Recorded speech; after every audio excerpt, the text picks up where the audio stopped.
Give me liberty or give me death. Henry 2020. A famous quote said by a famous man, Patrick Henry of Virginia, one of 13 colonies who united to declare their freedom from Great Britain back in 1776. He is one of the original founding fathers, an extended group of influential men from across the East Coast who played significant roles in the founding and establishing the United States of America. The actions of these founding fathers have far-reaching consequences that still touch parts of our lives to this day.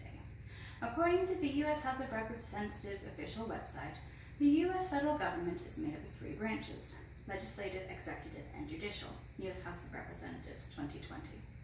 Our government still runs pretty much the same way that the founding fathers set it up back in 1788.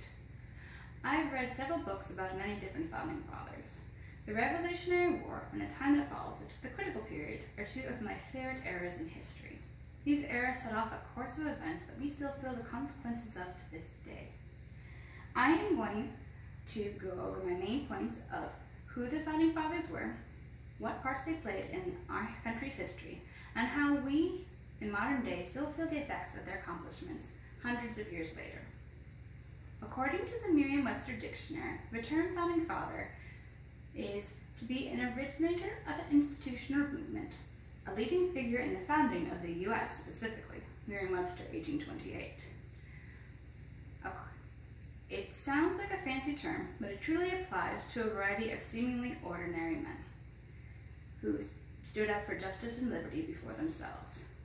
They were printers, farmers, and blacksmiths. They were clergy, tavern owners, and storekeepers. They were men unafraid to stand up for the rights of their fellow men. The public statement they made during the Boston Tea Party, their actions and fight against their oppressors across the colonies, and their institution of the longest-lasting Republican governing system in history stands credit due them. Their names echo in our memories, in our history books, and in our museums across our land.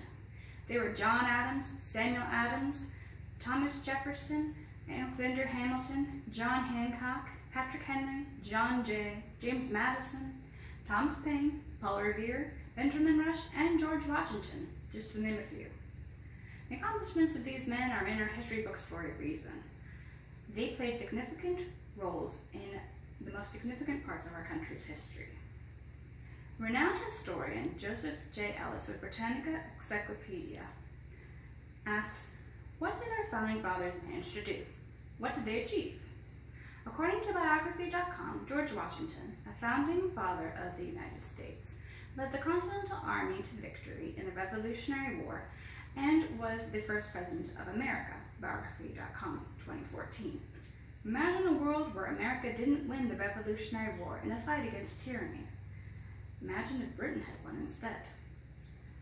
Ellis also notes how Alexander Hamilton, James Madison, and Thomas Jefferson brought the capital to the Potomac River. Ellis 2000, pages 73 through 76. It stands there to this day full of landmarks and national symbolism.